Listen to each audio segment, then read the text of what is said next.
I'm Aryeh Schwartz, and welcome to the Winsidr Show, where it's all about the W. The All-Star game is in the past. Shout out to JJ on the MVP. But now the real season begins. The playoff race starts today. So let's dive right in.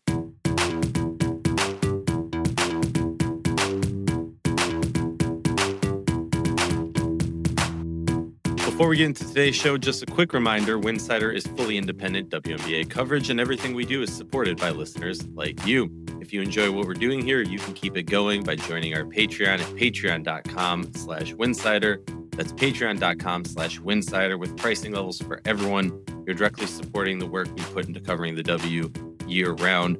We also have a full team producing amazing written coverage over at winsidr.com, plus more content than ever across TikTok, Instagram, Blue Sky, Twitter, and YouTube. And if you're in the market for WNBA gear, check the affiliate links in the show notes and on winsidr.com.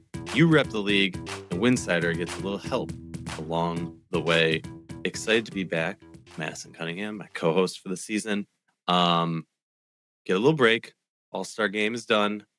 We're into the thick of it. I don't know. I was like prepping for this episode and just like looking down the list of the standings, looking down the list of what teams are doing and kind of envisioning what I expect, what I see, whatever. We got a lot to talk about. The season's about to get real crazy. I know we talk about this, I feel like every episode. There's a lot of stuff happening off the court that everyone wants to talk about. There's a lot of amazing stuff happening on the court that we want to talk about. And I do a more natural shameless plug for the Patreon.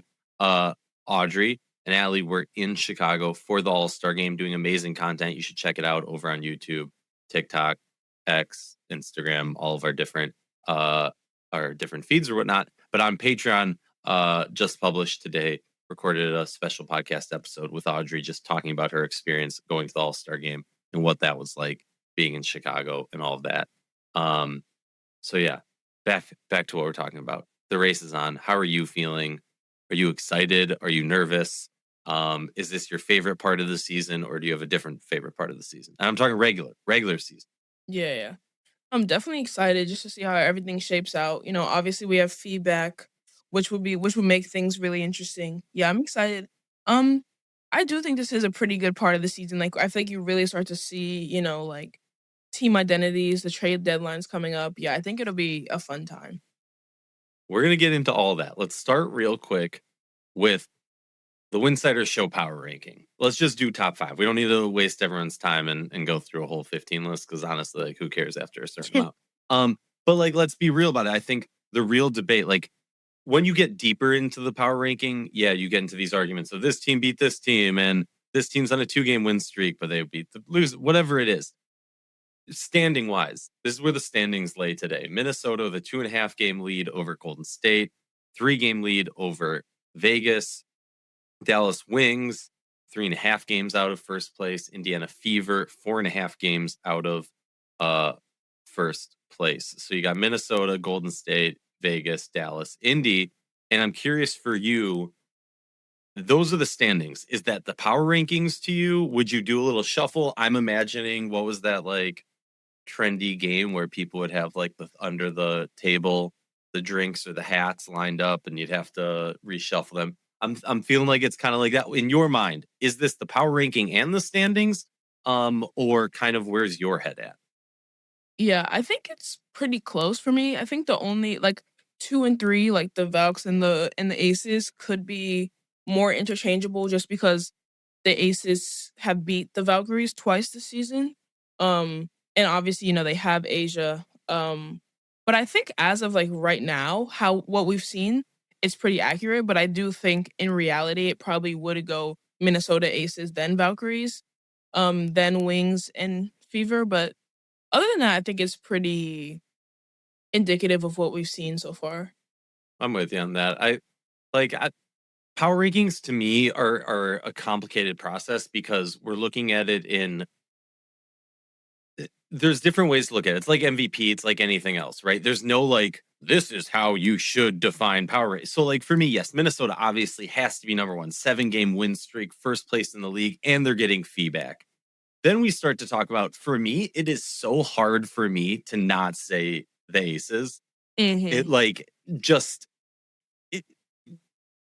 forget like, and sorry for all the weird noises. Forget like what A'ja Wilson has been able to do and all the history and everything like that. It is just so hard to forget that. It's so hard to put that beside us and say, even in this moment, they're not playing as the number 2. Because, yeah, I agree with you. Like, look, in the last 10 games, the Valkyries are sitting at 9-1. Minnesota's 8-2. You can make an easy argument of saying the Valkyries could maybe be the number 1 team if we're looking in that regard. But yeah, so I think, fine, cool. When you look at the last 10 games and both teams lost their last game before coming in to All-Star break, fine, cool, tied there. For me, the interesting one is I would kind of bump Indy above Dallas. Now, that is a pure happenstance of them being both 7-3 in the last 10 games. By the way, Vegas 6-4 in the last 10 games. So definitely a reason to drop them a little bit and give GSV the second spot. But Indy, even though, and I'll stand by this, have not been really impressed by them this season, have not seen their best basketball, have not considered them a true contender, where Dallas at times, I feel like maybe we could. These last, the 3-game win streak, I think just get it in this moment. In 3 days, I think Dallas will bump ahead. But in this moment, I would flip Indy and Dallas just because it feels the way Dallas went into All-Star break, and I'll get into this in a moment, it feels like we're seeing the same problems of like the last 5 years rear their ugly head again. And so we'll get into that in a little bit. But yeah, that's just my take. I mean, it's a power ranking. Who cares? All right. Let's move on to one big question for each playoff team. So this time we're going to go with a lot of teams. I'm going to pose a question, like the biggest thing that's on my mind. If you agree with it, want to expand on that, great. If you have a different question that's kind of popped into your mind, great. And we'll just start and go on down. We're going the 8 teams that as of today, July 28th, are sitting in the playoffs. We'll start right now with the Minnesota Lynx. My question for them is, can they still play their best ball, or is this team doomed to drop off?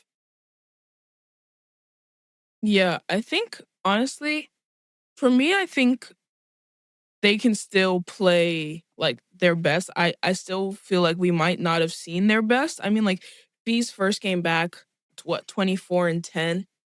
That, like, it's scary hours, right? And, like, I feel like there's been a bunch of times and during the season where we were like, okay, they're gonna drop off. Because, it's just, like, mathematically, it's, like, kinda how it works. But we've been wrong every time. So then, like, why say it now, especially when they have feedback? Like, obviously, they have things to figure out, like, like, terms of sharing the ball. They have a lot of players that play well with the ball in their hands. But it's like Olivia Miles, like, she's so good because of how she can share the ball that I think we're bound to still see some of their best basketball in the second half of the season. And to add on to that, like, early season when we kept expecting them to drop off, while I completely agree with you, we've been made to look fools because we keep saying like, oh, they're going to drop off, and they never do. The defense has dropped off. The defense went from historically great to being bad, like the worst in the league almost. So you bring Fee in. She's an amazing defender, and she's not going to allow her team to play bad defense. So that obviously adds to what you're saying. Okay, Golden State, Valkyries, excuse me. I always go singular. I don't know why. Are the Valkyries built for playoff basketball? That's the biggest question for me.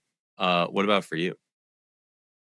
Yeah, I think that is the question. Like, they're still new. They still don't have like an established star as much as the Lynx, the Aces, the Wings, the Fever. But yeah, I think that as of right now, I think they are. Like, I think defense is obviously really important in the playoffs. Like, stopping a team's best player is what the Valkyries do. And in playoff basketball, like, when the best players are really shining at their greatest, if you can stop them, like, you can win against anyone. And I also think, like, if they end up hosting a series, then they're definitely built for playoff basketball. Like, Valhalla, you can go to a Tuesday night game and it feels like playoff basketball.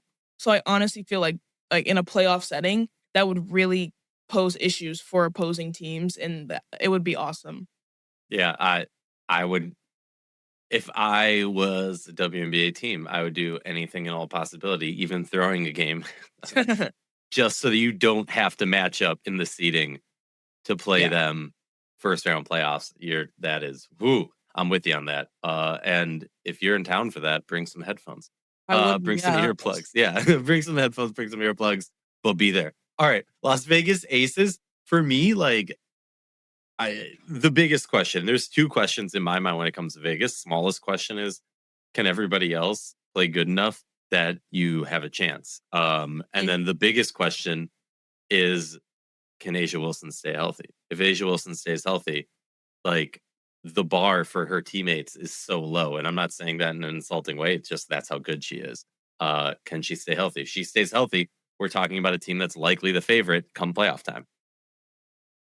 yeah, yeah. I agree. I mean, there aren't many questions. I mean, obviously, with the new, there could be locker room stuff. I really don't think it's that, that stuff has already been looming for the whole season and they've been doing fine. I like, just because we're now being privy to it, I think that stuff has probably been happening for a while in there, and they clearly can play through it. So I think, yeah, that's not really going to be that much of a factor. I do think it is the health. And I do feel like Asia has been so durable during her career that there is a very high likelihood that she will be healthy enough. Obviously, this year, she had to sit out some games, which is some of the first in her entire career. But I think, if she's able to do what she's been doing for the whole time she's been in the league, then they'll be great. That's always the thing with players like that who have those long stands of never being hurt or whatever. And you're like, oh, I don't know. For me, because I get a little superstitious, I'm like, you can't assume. The moment you assume they're going to be healthy, that's when it all falls. Yeah. But when you go into it with those, the tippy toes, that's just me. Okay, Dallas. I'm going to be real. My biggest question for Dallas, and maybe for people who've been listening for a while, you think it's going to be especially one player focused. It's not. I'm just going to quote head coach Jose from the beginning of the season. I think it was the second game of the season, and everyone thought it was crazy for bringing that up. But do you want individual awards and to get your normal shots up and your numbers and your stats, or do you want to win? That's my biggest question. This team has the talent. They got this. They have the vet presence. They have the youth movement. They have a coach who is an elite basketball mind. You have the roster. Do you want it? Yeah. That's it for me. No, yeah, definitely. And I also think just part of what that leads to is the defense. Jess Shepard has had an amazing season, but on the defensive end, she hasn't been, that impactful. And we talk so much about how this is a bigs league. So when you get to that playoff basketball, what she's doing is amazing, but she will have to step it up just a little bit. If they get, I mean, honestly, I was gonna say if they get paired against the Aces, but they beat them twice. But so maybe it's not that big of a deal. But again, playoff basketball, everything looks different. So no, I'm with you on that. Okay, moving on to the Indiana Fever. My question was gonna be, can they become a contender? But as I was thinking about this, the past 10 minutes or so, I guess 14 minutes, I guess, as we've been recording. Honestly, my biggest question, and I apologize, I'm just gonna say what's on my mind. I'm gonna keep it real. Can Caitlin Clark become a top 2 player for their team? I brought this up before. Right now, and I mean this in a very simplistic sense. Aaliyah Boston's been playing great basketball. Talked about that last episode. Kelsey Mitchell has been playing insane basketball. Probably have not talked about that enough this season. But, and I stand by this, if this team is going to be a true contender and to win it all, and that's what they want, okay, can you block it? Blocking out all the noise is one thing. You still have to play the basketball. And when they're playing the basketball, I haven't seen the best basketball, and I haven't seen Caitlin Clark rise to the level of Olivia Miles or Paige Beckers or, Chelsea Gray when she went on that insane playoff run that one year, or Sue Bird. And when we talk about teams winning championships, and this is coming from somebody who I will die on the hill that the greatest basketball player of all time is Simone Augustus. There is no argument about that in my mind. But if you want to win a championship, you need your point guard and your big to lead the way. That's just my take. That's just my thought.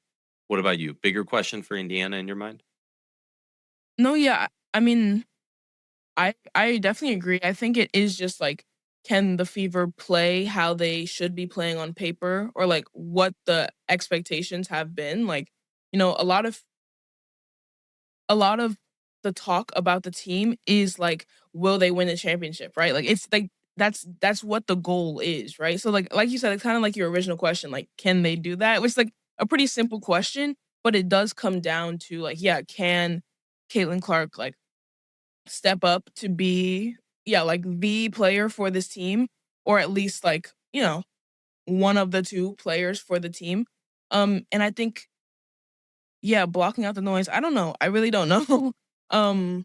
We'll see. I think, like you said, it's kind of just like, can they become a contender? Can they reach that higher level of teams? With consistency too, because and we can do, well, trust me, we'll talk about the Fever more in a couple episodes down the road. Atlanta Dream sitting at 6th place at 16-10 at the point of this recording. Where I'm at with the Dream is, look, first of all, disappointed, because let's be real, they shouldn't be sitting at 6th place. 16-10 isn't horrible, but like, if I'm being honest, the Fever should not be above them. The Wings shouldn't be above them. And no shade towards the Valkyries, but like, you should be competing with them, even if they're having a great season. Atlanta Dream, you've had a lot of individual success. Alicia Clark's been amazing this season. Ryan Howard, you got that chip on your shoulder. Angel Reese has been doing some amazing stuff. But again, it's been individual success. And I'm not putting this on Angel Reese in any way, shape, or form, but I would point to how she has, in her WNBA career, obviously she was in Chicago, so she's kind of screwed anyways, but she's had individual success and not team success. And I've seen Ryan Howard have individual success and not team success. I've seen that. Well, Jordan Canna's had team success, so she knows how to get it done. Alicia Clark, also individual, not team success in the W. And so for me, what I want to see with this team, obviously adding Bree Jones back, is I want to see team success, not individual stat lines. And this is different from Dallas, where I think it's, you need the players' mentality to change when it comes to that. I think the mentality in Atlanta is there. We just have only seen individual success. And I'm not standing here claiming to know where to point the finger. I'm just saying we need to see team success, not individual success. No, yeah, I totally agree. And I also think it comes back to the consistency piece that we were talking about with the Fever. Like, there are games where they look like they will win the championship, and there are games where they look like they'll be out of the playoffs, right? And like, I think, like, sometimes in one game, sometimes both of those in one game. So there needs to be like that consistency, and I think like that type of stuff happens a lot with teams that shoot a lot of threes as well, which is like, always an issue. But I think, just like getting to a point of consistency where they can compete with top teams on any night. Like, obviously, like, they're kind of a team that does well against, for the most part, does well against bad teams, does poorly against good teams, which is fine enough to be the 6th seed, right? Maybe you can even get to 5th with that. But when it gets to playoffs, like, it's all the top teams, right? So you have to be consistent and be able to compete with anyone on any night. So yeah, I totally agree. Like, the individual success, like, they had 3 All-Stars. Their players have been playing great, but it has to be more well-rounded, and it has to be on a night-by-night basis. I'm with you. Moving on to your current hometown team, New York Liberty. I feel like it's, some people will point to health. Some people will point to this. Some people want that. To me, it's just like, can they flip the switch? You're a super team. You have the talent. You have the roster. You've won a championship. You have multiple MVPs. You have multiple faces of shoe brands and marketing and podcasts and all the things. Like, it's a super team. Can you flip the switch? Can you turn it on? Because it ain't been on this season, except for like that first week when we were talking hot or not. But besides that, yeah. What about you? Yeah. It's just like, I don't know what's going on. Like, like I feel like first of all, the Fibic and Sabally, like Satu Sabally injuries have been really obviously devastating for this team, especially Satu, because I don't know what's happening with like the framing of injuries in the Liberty organization this year, but I feel like they're downplaying a lot. Like, it was Thornett. First of all, with Sabrina, she was out for a long time. And for a while they were just saying, "Oh, it's just soreness. It's just soreness." Then it was like she was out for like 3 weeks, right? And it's like same with Satu. Like, okay, it was concussion protocol, but that happened a while ago, and she hasn't seen the floor since. She didn't travel with the team. Like, they're in LA today. She's not there with them. I think Fibic did travel with them, but she is still out. So I think the injuries, they might be a lot worse than we think they are. And I'm not saying that they're doing anything like shady, like they're like hiding it on purpose, but like it's just like they need to build that chemistry and have a consistent lineup to flip the switch. And at this point, it's like, when will they get the opportunity to do that? Because I expected at least Satu to be back by now. And I would like to see how she's playing with Sabrina, with Stewie, with JJ in this system. But we might not see that until like the playoffs time, or which that's not really a great time to add such a ball dominant piece back into a lineup. Right. Mhm. So I think like, yeah, like I think flipping the switch depends on just getting everything sorted out. Like we still have Benijah Laney Hamilton not playing. She like maybe she'll get traded, maybe not. We still have all these pieces that we're not seeing how they're playing together. So it's just, I don't know. Like I think a lot of it is just outside factors that they have no control over, but also when they are playing, there should be some control over, lineups and just like consistency and effort. That I think since like the last 2 games before the break, they're trending upwards, but we have to see that, be sustained. Um, yeah, it's really confusing over there. I know. It's like with them, I'm almost like, all right, am I ready to make the crazy hot take that they're not going to make the playoffs? But I like, yeah, that's a crazy take. Like, I don't believe it. But also, then you start looking at who their remaining schedule is, and you're like, oh, yeah, they don't have the toughest of schedule remaining. Minnesota once, Valkyries once, Vegas twice, Fever twice, Atlanta twice. That's not the easiest. But then the easy opponents they're playing is LA twice, where yeah, they're pretty crap defensively, but like they're gonna be making a playoff push, right? Toronto, the Mercury, they're gonna be making playoff push. Seattle's not a slump. Like, even though their record's horrible, like they're putting up fights. So this is not just a okay, now we can kind of flip the switch, whatever, boom, boom, boom. Okay, last team in this segment, DC. My question for them, being a young team, they have the talent, but do they have the ability to succeed in those moments where experience comes in handy? Like, Mhm.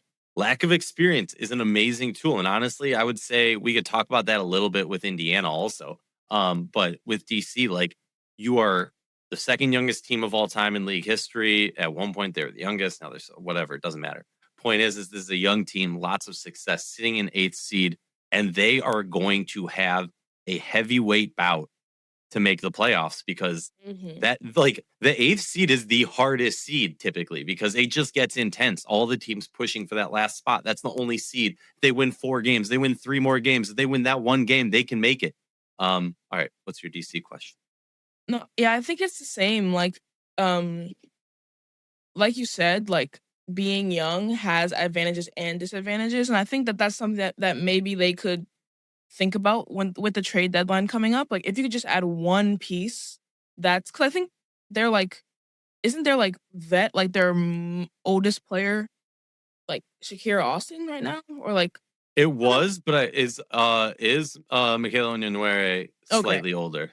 and But even yeah, then she's pretty young. So if they could like, I don't know, bring in one piece that's like really experienced just to be like that vet presence in the locker room, like we could be having a very different conversation about them, right? So yeah, I definitely agree that it's just about the youth and the inexperience. They definitely have the talent to be there. They obviously have 2 all-stars on their roster. They're very great players.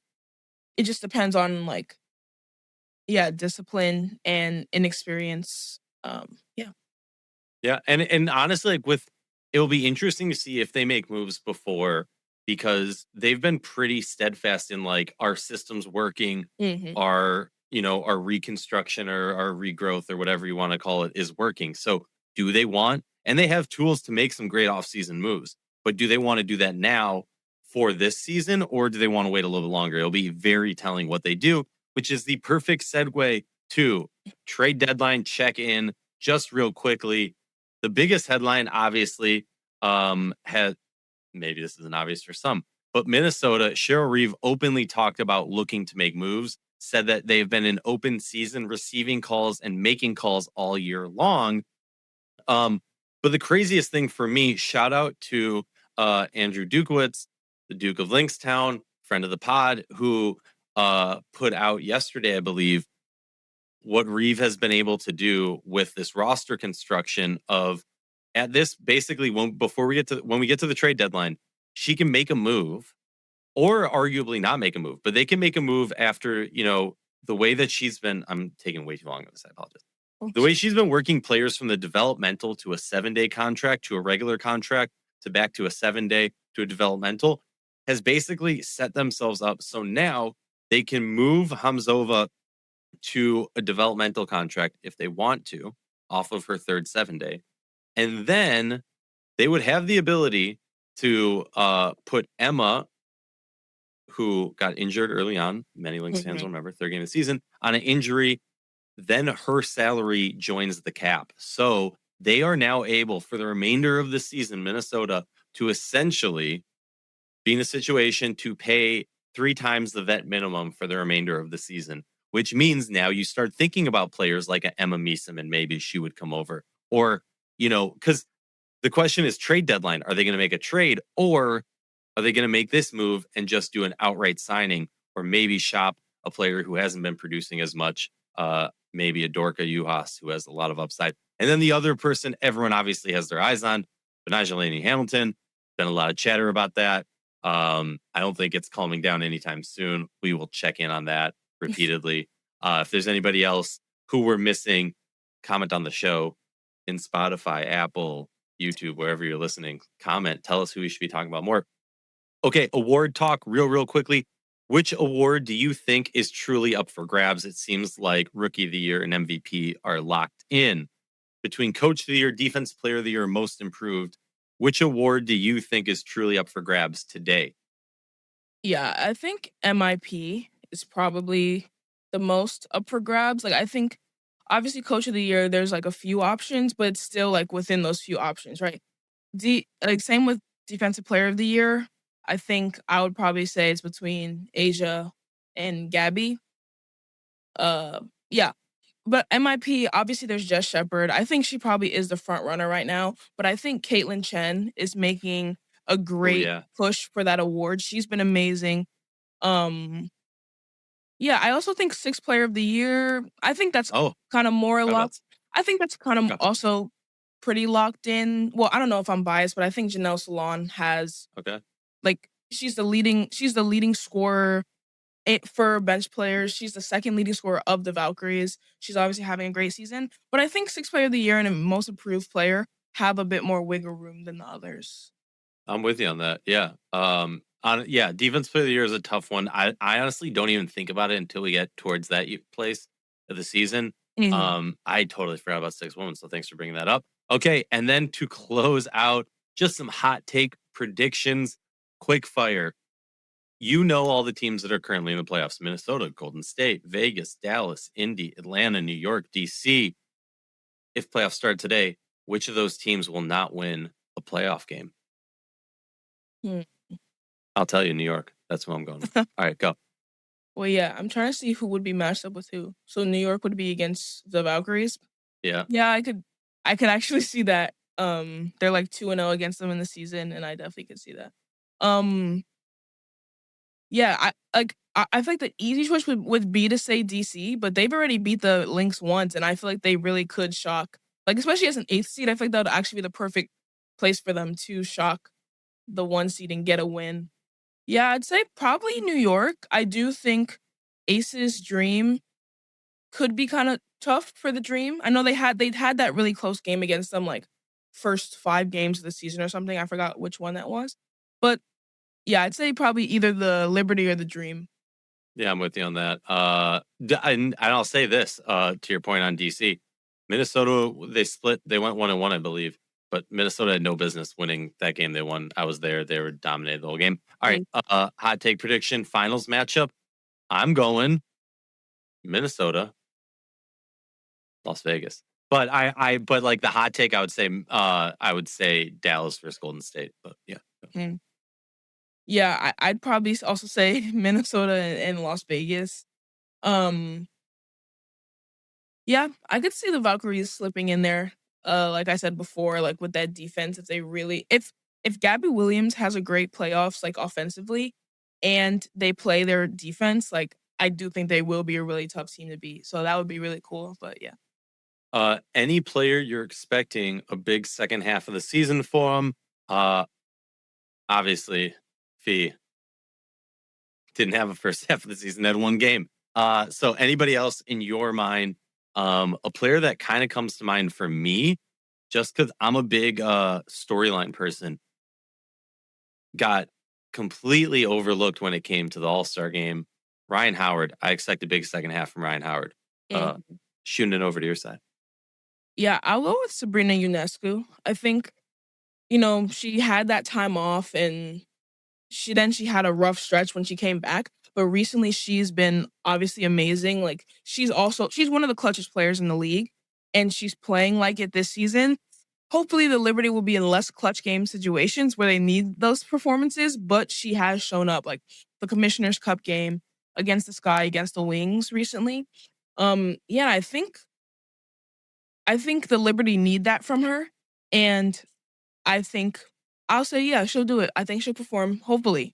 I think if the Liberty are going to turn it around, it obvious because Stewie has, like, I feel like Stewie's already been doing everything, right? Like, you can't really ask much more of Stewie. So I think that if this team is going to turn it around, it will be on the back of Sabrina Ionescu. No, I'm completely with you on this. Like, I saw some clip or quote or something from Stewie being like, talking about the struggles. I don't know if she was on a different show or it's her show. And she said something to the effect of like, I'm not the type of person to look outwards to my teammates. I'm looking inwards to make myself better. And I'm like, that's great, Stewie. But at some point, you got to pull the Asia Wilson and text the group chat and be like, don't show up because, like, Stewie, you can only do so much. And, you're not Stewie from 4 years ago, 5 years ago. And I'm not saying that in any way other than like there's less abilities that you have in terms of taking the full brunt of the weight of the team on that. And so that's why you're on a super team. You need other people to show up.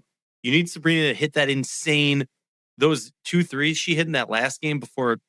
Was it the last game or 2 games before? Though, I mean, the Sky was crazy. First of all, Chicago Sky. Oh my God, how do you blow that game? Yeah, that was Sydney Taylor was playing amazing. I don't know how they wasted that performance from her.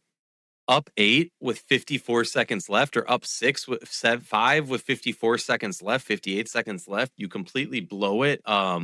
Turnovers. Look, I'm not even gonna blame you for Sab hitting those shots because, like, yeah, she was honestly guarded. Like the one in the corner, she was fully insane. Like, why is she even shooting that? Like, I know. I literally was like, why would you shoot that? Then it went in, and I was like, you know what? This is why I'm not there. This is why you're on the court, not me. As this is like a ridiculous comparison, but as a Minnesota Vikings fan, this past year, the field goal kicker like 2 or 3 times hit, like, how they have like the drone on the string, or, like the camera, twice hit it and it flew and they missed it and they lost because of it. And when that shot went up, because that arch I was like, oh my God, that's gonna hit something. Yeah, like it hit something. It hit nothing. It hit the ground after it went through that hoop. Yeah. Yeah, and I will say, close out this episode, no, we're running a little long. Seattle Storm, I feel like could have multiple players, or forget a player, just as a team. Yeah. I think we're going to see a lot of success from the Seattle Storm. But I kind of want to see Coach Sonia get into this team a little bit more. I Mhm. want to see her yell at them a little bit. I Yeah. want to see her show a little more passion. But yeah, this team is growing. They're young. They obviously had fun at All Star, and Mhm. I think they're definitely moving on up. Any final thoughts for you? No, yeah, I definitely agree about the Storm. I think obviously Malonga, Flauget. Yeah, I think it'll be great to see. They definitely showed some flashes. Like honestly, looking at their record is really shocking. Like they've only won like 6 games. It feels like they've won more, probably because each of the games they've won have been against really great teams. So yeah, I definitely think they'll have a great second half of the season. Close out this episode. Just want to thank everyone for listening and supporting independent WNBA coverage. Winsidr and a lot of other independent outlets have been doing this a long time, and it only works because of you and this community. So thank you. Tell your friends, subscribe, listen, like, comment, interact with us. We want to talk about the things you want us to talk about. Tell me a hot take or an idea, and I'll tell you why you're wrong. And Madisyn will tell me why I'm wrong, and it'll be glorious and fun and all that jazz. Have a good one. We'll see you next week.